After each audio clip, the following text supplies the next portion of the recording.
नमस्कार दोस्तों, आप सभी का स्वागत है आपके अपने YouTube चैनल परिवर्तन एजुकेशन हब में।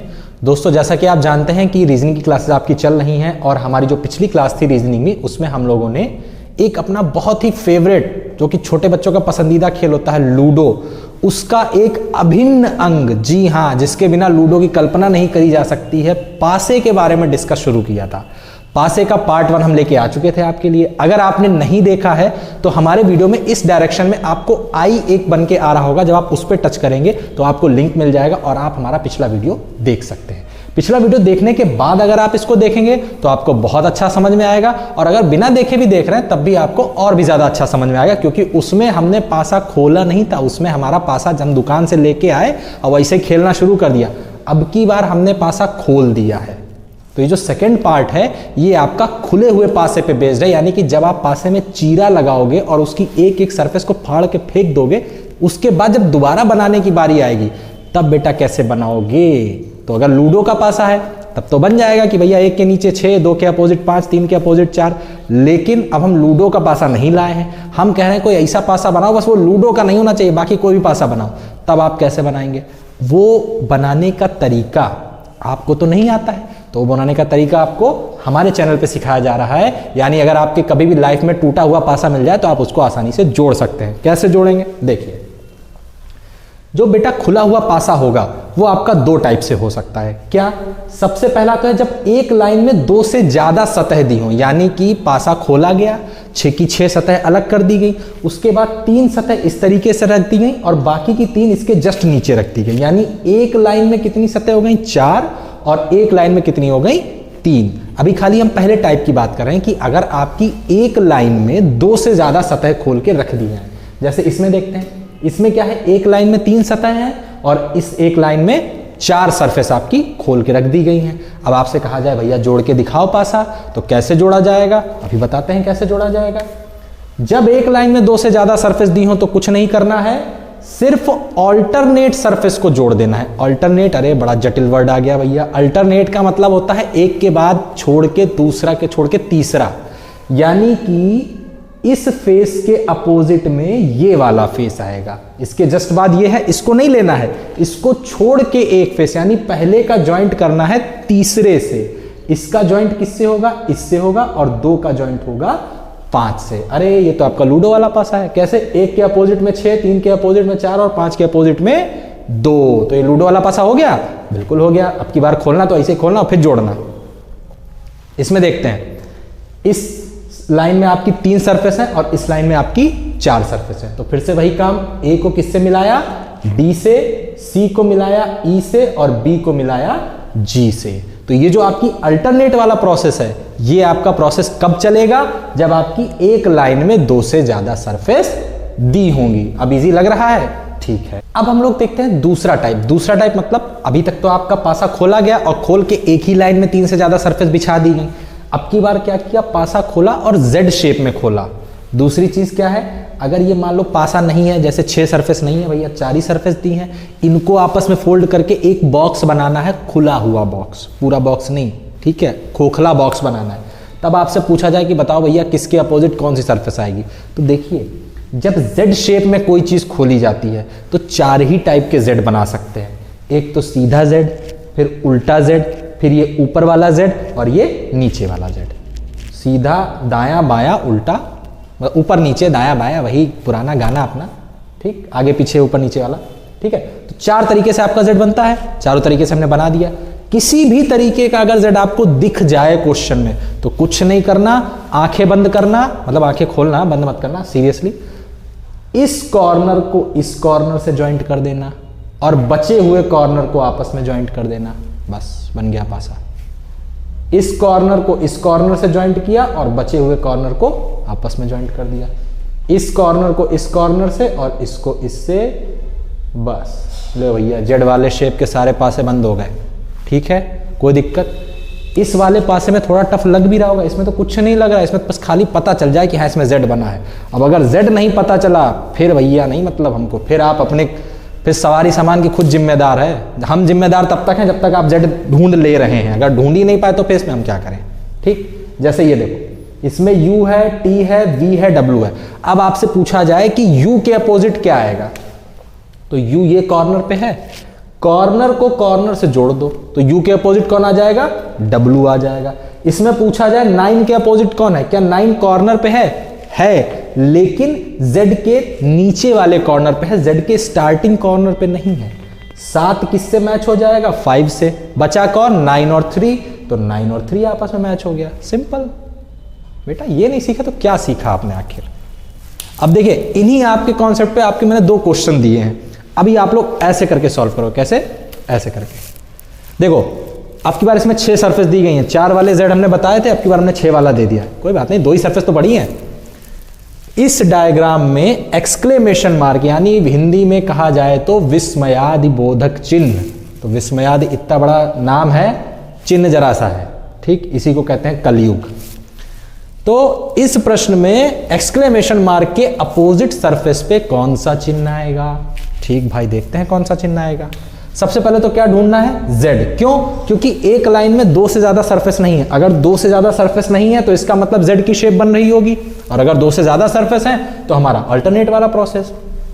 अब 2 सरफेस है तो यानी z वाली शेप। देखो क्या आपको ये एक z दिखा, बिल्कुल दिखा, दिख रहा है। फिर ऐसे करके जब आप देखेंगे तब भी आपको z दिखाई पड़ेगा, ठीक। उसके बाद एक z आपको ये भी दिख रहा है, बहुत सारे z हमको दिख रहे हैं भांति भांति प्रकार के। कोई बात नहीं, हम अपना सिर्फ पहला z पकड़ के चलेंगे। क्या पहले z की शेप हमारी कुछ इस तरीके की है, ऐसे करके, क्या यही शेप तो है। @ हैशटैग परसेंटेज और स्टार, इसको आप ऐसे करके छोटा सा अपना रफ डायग्राम बना लो। क्या यही तो डायग्राम है।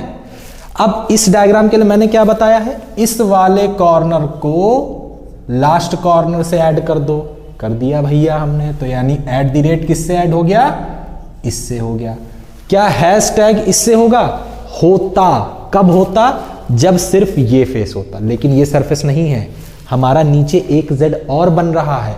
तो अब हम क्या करेंगे, अपने इस वाले कॉर्नर को इस वाले कॉर्नर से ऐड करेंगे, क्योंकि अगर आप ध्यान से देखें तो आपका एक ये इस तरीके का z बन रहा है, दिखाई पड़ा, अब दिख रहा होगा। खाली इस वाले हिस्से की बात कर रहे हैं। क्या ये इस तरीके से z बन रहा है, जब इस तरीके से बन रहा है तो याद करो क्या करना है, कॉर्नर को, ठीक। बचा कौन, हैशटैग और कॉपीराइट। तो हैशटैग और कॉपीराइट जो होगा वो आपस में अपोजिट सरफेस पे आ जाएगा, ठीक है। और स्टार के अपोजिट में कौन आ जाएगा, सॉरी परसेंटेज के अपोजिट में एक्सक्लेमेशन आ जाएगा, और @ के अपोजिट में स्टार आ जाएगा। सिंपल, इस क्वेश्चन में कोई दिक्कत ही नहीं है। तो हमारा क्वेश्चन क्या था, एक्सक्लेमेशन, एक्सक्लेमेशन के अपोजिट में कौन है, परसेंटेज, ठीक। इसी तरीके से नेक्स्ट क्वेश्चन, अब की बार लग गई लॉटरी। कैसे, अब की बार आपको एक ही लाइन में 2 से ज्यादा सरफेस दे दी और दूसरी लाइन में भी 2 से ज्यादा दे दी। तो क्या करना है, जैसे ही 2 से ज्यादा सरफेस दिखाई पड़े अल्टरनेट पकड़ लो। तो ए के अपोजिट में कौन आ जाएगा, सी। ए के अपोजिट में सी, डी के अपोजिट में एफ, और लास्ट में कौन बचा, बी और ई। क्वेश्चन क्या पूछा गया है, दिए गए डायग्राम में एफ के विपरीत, एफ के विपरीत कौन है, डी, आपका आंसर आ जाएगा। अब बताओ आपने ये नहीं सीखा तो फिर क्या सीखा, ठीक। आप इन क्वेश्चंस की और इस कॉन्सेप्ट की स्क्रीनशॉट ले लीजिए। उसके बाद अभी हम लोग नेक्स्ट पेज पे हम लोग जो करेंगे इसी कॉन्सेप्ट पे, और आपका जो पिछला वीडियो था उन दोनों कॉन्सेप्ट पे बेस्ड कुछ क्वेश्चंस को सॉल्व करते हैं, ठीक है। तो पासे का टाइप 1 जो है वो हम अपनी पहली वीडियो में देख चुके हैं, और टाइप 2 जो है यानी सेकंड पार्ट जो है पासे का, खुला हुआ पासा, उसके बारे में हम लोग इस वीडियो के अपने स्टार्टिंग के पार्ट में बात कर चुके हैं। तो अब आपके हथियार तैयार है, तो दोस्तों इसी के साथ आप लोग आक्रमण कर दीजिए। आक्रमण करने का मतलब ये नहीं है कि आप पड़ोसी को उठा के पटक दीजिए। आक्रमण करने का मतलब है कि अब आप अपने प्रैक्टिस शुरू कर दीजिए, यानी क्वेश्चन जितने भी डाइस पे हैं वो सब सॉल्व करना शुरू कर दीजिए। इसी कॉन्सेप्ट में मैंने 4 क्वेश्चंस आपके लिख रखे हैं, और इन चारों क्वेश्चंस को अभी हम लोग ऐसे करके सॉल्व करेंगे। कैसे सॉल्व करेंगे, ऐसे करके। पहला क्वेश्चन अगर आप देखें तो पहले में क्या है, आपकी सरफेस जो खुली हुई है, यानी आपका पासा पूरा खोल के रख दिया गया है। आपसे बोला गया है कि इस पासे को जब हम बंद करेंगे तो इन चारों में से कौन सी शेप निकल के आएगी। तो सीधी सी बात है, अगर हम विपरीत सरफेस का पता लगा लें तो विपरीत सरफेस का पता लगा के हम फटाक से अपना आंसर बता सकते हैं।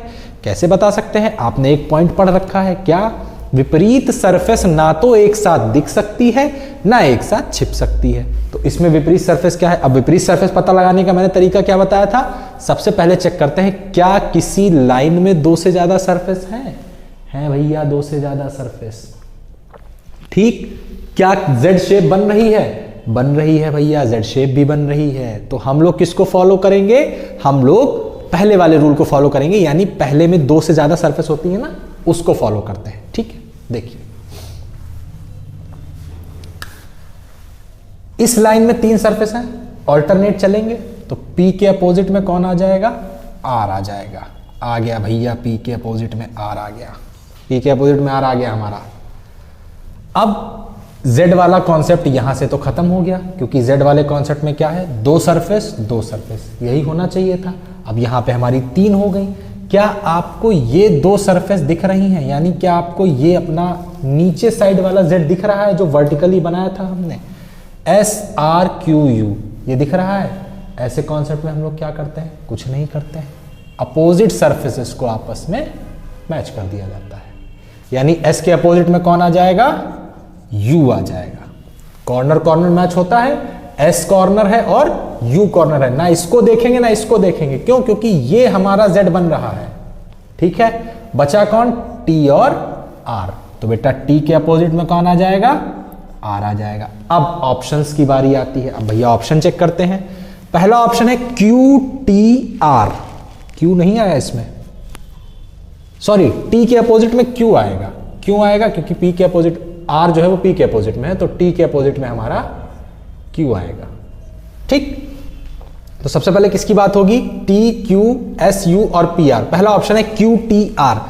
Q और T अपोजिट सरफेस है हमारी, और इस ऑप्शन में हमको पड़ोस में दिख रही हैं, तो यानी ये ऑप्शन हमारा नहीं हो सकता, क्योंकि अपोजिट सरफेसेस ना तो एक साथ दिखेंगी ना एक साथ छिपेंगी।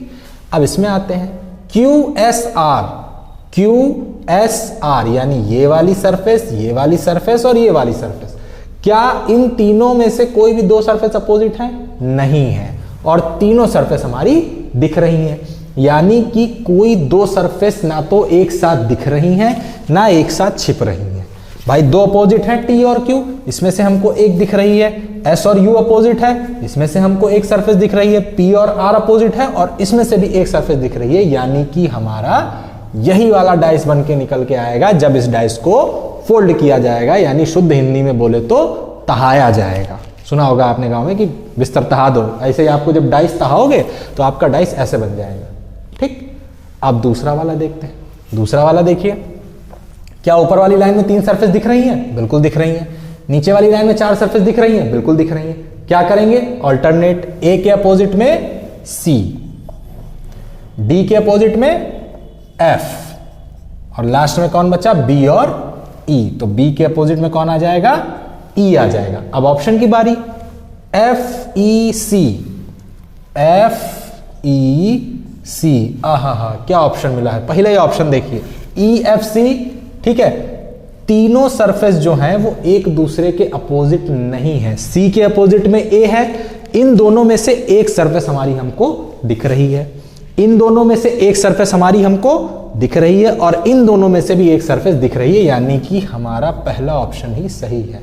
अगर आप प्रसाद चढ़ा के जाओगे तो बेटा गारंटी है पासे में आपको पहले ऑप्शन सही मिल जाएगा। अगर प्रसाद चढ़ा के जाओगे तो प्रसाद साथ नहीं, मेहनत करके जाना, मिल जाएगा।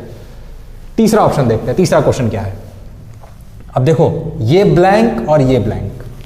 ठीक, B1 डॉट और A, चार सरफेस आपकी। ठीक, कोई बात नहीं, चार सरफेस हैं तो हैं, लेकिन इसमें पहली लाइन में भी तीन सरफेस दी हैं और दूसरी लाइन में भी तीन दी हैं। तो अब आपको Z नहीं ढूंढना है। क्यों नहीं ढूंढना है? क्योंकि आपको दो से ज्यादा सरफेस दे दी जाएंगी। जब दो से ज्यादा सरफेस मिलती हैं तो ऑल्टरनेट वाले जो होते हैं वही हमारे क्या हो जाते हैं? आंसर हो जाएंगे। यानी कि ब्लैंक के अपोजिट में आ जाएगा ब्लैंक, B के अपोजिट में आ जाएगा डॉट, और A के अपोजिट में जो बचा हुआ है यानी कि 1। क्लियर? ठीक, अब ऑप्शन देखते हैं। डॉट, B और ब्लैंक, डॉट, B और ब्लैंक। ठीक, एक चीज आप लोग ध्यान दीजिए, जब यहां पे डॉट, B और ब्लैंक हो जाएगा, यानी कि ये वाली सरफेस, ये वाली सरफेस और ये वाली सरफेस। ठीक, क्या बी और डॉट आपस में अपोजिट है? बिल्कुल है। और यहाँ पे हमारे बी और डॉट एक साथ दिख रहे हैं, तो यानी ये तो हमारे रूल का खंडन कर रहे हैं, कंट्राडिक्ट कर रहे हैं। दो विपरीत सरफेस एक साथ कैसे दिखा दी भैया? गलत हो गया। ठीक, A blank blank, blank blank opposite में है, बिल्कुल है, तो यानी इन्होंने भी खंडन कर दिया, ये भी गलत हो गया। बी ए और ब्लैंक, बी ए और ब्लैंक, अब ब्लैंक हो सकता है ये वाला हो या ये वाला हो, हमसे क्या मतलब, हमको सिर्फ एक ब्लैंक होना चाहिए, दूसरा नहीं होना चाहिए। हमारे पास भैया एक ब्लैंक है इसमें देखो, और बी दिया गया है, डॉट भी नहीं दिया है, ए दिया है, 1 भी नहीं दिया है, तो यानी कि यही वाला ऑप्शन हमारा सही होगा। और ये क्वेश्चन तब आया होगा जब आप प्रसाद चढ़ा के नहीं गए होगे, इसीलिए आपको 2 ऑप्शन गलत करने के बाद तीसरा मिला, और जिस दिन कोई पाप करके जाओगे उस दिन चौथा मिलेगा, तीनों गलत करने पड़ जाएंगे।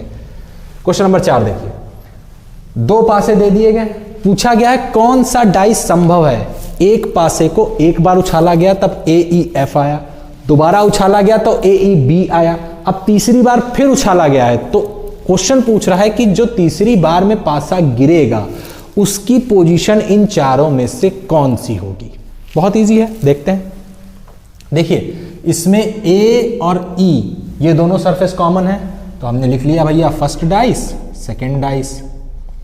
फर्स्ट में A और E लिख लिया, सेकंड में A और E लिख लिया, बहुत अच्छी बात है। बचा कौन सा? AE के बाद क्या आ रहा है? F आ रहा है, उसमें AE के बाद क्या आ रहा है? B आ रहा है, तो यानी F और B आपस में अपोजिट हो गए हैं, ये बात हमको पता चल गई है। क्या A के अपोजिट कौन आएगा आप बता सकते हैं? नहीं बता सकते हैं। E के अपोजिट कौन आएगा बता सकते हैं? नहीं बता सकते हैं। ये पता है कि या तो C आएगा या D आएगा, इसमें भी या तो C आएगा या D आएगा, और कोई नहीं आ सकता। ठीक, चलिए देखते हैं। पहला ऑप्शन है हमारा DBF, B और F एक साथ दिख रहा है, नहीं दिखाना है। AED, अब की देखो, अब AED पता ही नहीं हमको D कहां पे है, लेकिन एक चीज आप ध्यान दो, B और F दोनों छुपा दिए गए। क्या ये बात गलत है? बिल्कुल गलत है। बेस्ट फ्रेंड को भला कौन छुपाता है? बेस्ट फ्रेंड के B को तो दिखा दो कम से कम, F छुपा लो अपना। ABD, इसमें अगर आप देखें तो इसमें आपका B दिख रहा है लेकिन F नहीं दिख रहा है, तो बेटा आपका यही वाला ऑप्शन जो है वो सही हो जाएगा। इसमें भी आप क्या होगा, प्रसाद चढ़ाए बिना गए होगे, तभी तीसरा मिला है। ठीक, तो बेटा उम्मीद करता हूं कि चारों क्वेश्चंस आपको बहुत अच्छे से समझ में आ गए होंगे, क्योंकि चारों क्वेश्चंस हमारे जो जितने मैंने आपको टाइप बताए हैं उन्हीं को बारी बारी से सॉल्व करो, अच्छे से रिवीजन करो, एक एक डाइस का क्वेश्चन आपका ऐसे करके सॉल्व होगा। ठीक, अगर आपको ये वीडियो समझ में आया है, अच्छा लगा है, पसंद आया है, तो आप अपनी राय जो है वो हमारे कमेंट बॉक्स में ज़रूर बताइएगा, क्या क्या इंप्रूवमेंट हो सकती है। अगर आपको कोई पॉइंट नहीं समझ में आया है तो भी आप हमारे कमेंट बॉक्स में मेंशन करिएगा। और याद रखिएगा, आई पे क्लिक करके पहला वीडियो देखना मत भूलिएगा जो डाइस का अपलोड हो चुका है। और ऐसे ही शानदार वीडियोस के लिए हमारे चैनल को लाइक, शेयर और सब्सक्राइब करिए।